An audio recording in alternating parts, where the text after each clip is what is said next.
Hey there, it's Paul Omahony here, and in this video I want to talk about the topic of the history of money. And a lot of the times people ask, well, why do I need to know anything about the past around money? I just need to know about what money means to me in the present.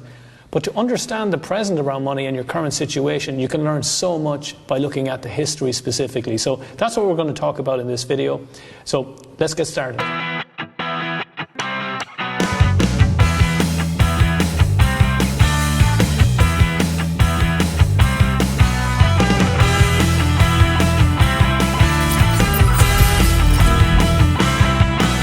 Okay, just before we get started, if you want to learn in more depth about this topic around money, the history of money and so on, feel free to go to rethinkmoney.com, where we have free training available for you there to learn more on the details and the specifics on this.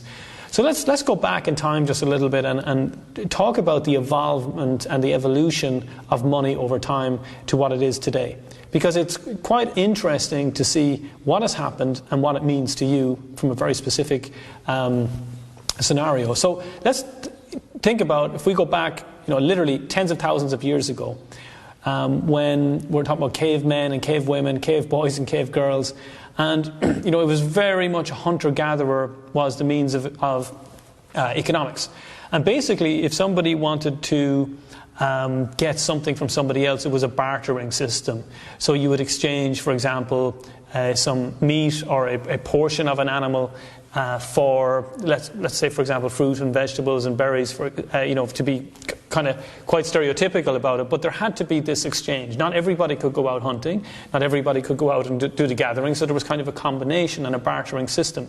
In fact, the word capital, which is often used in monetary terms, comes from the word kaput, meaning head, which was originally a head of an animal, is what they were talking about with kaput and capital. So it traces its way back all the way to there. And in fact, the word bucks, which is often used as a slang for dollar, bucks, that comes from deer hide.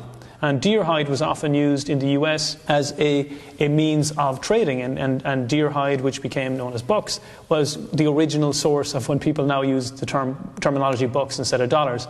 Now, why has this got a meaning? Well, basically, back then, it's going to be difficult to be carrying dead animals around with you, as a means of exchange for something else. So over time, people demanded that basically it was going to be easier to get something for something else, to exchange something for something else. So over the years, there was many different things that were used, including poppies, including sugar, including various spices, depending on where you were in the world. Salt was a huge one at one point, but still it involved, carrying, and there were transport issues, there were storage issues around all of these things. But ultimately then it became coins. So metal coins. So metal coins then became kind of difficult to forge. You could carry them around. They were, relatively speaking, they were transportable. But still, even with coins, there is a certain weight, obviously, that's associated with those. But definitely in our lifetime, coins obviously they still exist. They've actually hung around a lot longer than I expected at this point. But coins are definitely one of the means of exchange to get something for something else. But then we moved from coins to paper-based currency. Now, this suddenly changed the game because paper is obviously much lighter, easier to print, doesn't take anywhere near as long as creating coins. And it was much easier to use that as a means of exchange, regardless of what the currency was. And paper was definitely the primary currency tool that we grew up with, was paper specifically. So coins and paper. And then it went plastic. And it isn't all that long ago since our currency went plastic. In fact, if you think about when you got your first credit card or your first debit card, it wasn't called a debit card back then, but the first card that you used to use to go to an ATM machine to withdraw cash. I remember vividly the first day that my mother went to an ATM machine to withdraw cash. It was like a big family affair. how is this going to work, that you're actually going to be given money from this machine, and what happened if you forgot your PIN number. And the funny thing was, all of us within the family, all the kids were told we had to remember that PIN number just in case she forgot it. And I actually still use that PIN number myself today, all those years later. But it was such a massive deal to be able to go and use this machine and this piece of plastic to exchange it for pieces of paper. But then we stopped the exchange where there was no necessity for actually getting the paper for the plastic.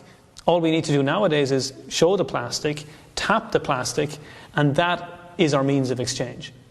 And what that is a sign of is something else, because now we don't have any physical form that's actually required, because now we can go online and literally with zeros and ones we can make an exchange. We can make a monetary exchange using zeros and ones. And what's that ultimately? Atoms and molecules. Ultimately, we have got to the speed of light. We've gone from material matter into the ether, where you're literally talking about atoms and molecules. So basically, we've gone from a very heavy form of matter into something that has no weight whatsoever. Now, why does this matter to you? Because it means that money can now be transported at the speed of light, which means it can be made a lot easier, it can be saved a lot easier, it can be grown a lot easier, and just then purely from a physical form going into the form that we have today. Now, at the exact same time that this has been happening with money and finances, interestingly, from a communication standpoint, we went from a place where if you wanted to get a message from A to B, you would literally have to be physically there with somebody, right, and talk to them. Then we moved to providing information via pen and paper, via post. And then we went, and this is dating back to ancient Macedonia when the postal system came about, when you could go from A to B but with the speed of horseback. Then we got messages that were carried with pigeons.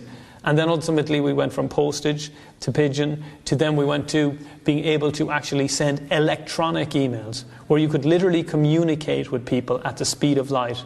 And again, just purely one person on one side or the other could communicate without anything physical happening. So what happened with communications has also happened from a financial perspective. And these two are so closely intertwined because it now means that not only can we take money from the other side of the world at the speed of light, we can also communicate with the other side of the world at the speed of light. So is it any wonder that this should be of huge benefit to you? Because it means we can literally create a business without anything physical being in place. We can get our message out there, we can provide solutions digitally, we can get feedback digitally, we can take money digitally, we can refund money digitally, we can do whatever it is that we wish without ever leaving our own home. And if you start to think of money in that terms, that money is not connected to the number of hours that you're working, it's to do more so with the amount of people that you're helping all over the planet, and that they're just willing to give you that in exchange for your information, it can completely change the way that you think about money. Because it truly has changed. All it is a means of exchange. I know that's difficult for people to buy into when you're so emotionally connected to money. I know people sometimes say, well, money doesn't really matter to me, but I'm yet to meet somebody who says that, where money actually isn't the primary factor that drives what they do in their lives. Because if you think about it from moment to moment each day, how do you make your decisions, right? Is money a factor? Can I afford this? If you're getting a flight at 5 o'clock in the morning because it's a bit cheaper, all these things that you do day to day because of a scarcity mindset around money, if you actually can trace it to the history of money and where we're at right now, that it is literally a means of exchange of ones and zeros based on how much you produce, how much output, how much you help others somewhere else on the planet. It's never been easier to bring that money back to you. Why? Because we are now a global economy, where once you literally could only transform a physical product into money from being located close to somebody where you exchange animals. That was obviously going to limit your sphere to about 100 or 500 people in your local village. Now you've got up to 8 billion people on the planet that can literally give you their money in exchange for your service at the blink of an eye. So always keep that in mind when it comes to money. It's never been easier to get it. So keep that in mind. If you give information out there, give knowledge out there that people are looking for and are willing to charge for it, you can take that money in. just open up those channels. Make sure you've got your PayPal accounts, your Stripe accounts, and that you allow people to move that money into you. Now, if you found this useful and you want to learn a lot more about this, remember you can go to rethinkmoney.com at any time to find out a lot more detail about this. If there's somebody you'd like to tag into this, or a friend that you think you'd like to share it with, feel free to do so, and comment below on your own experiences on the history of money, and even through your lifetime, how you've seen it change. And I look forward to reading those and getting back to you very, very soon.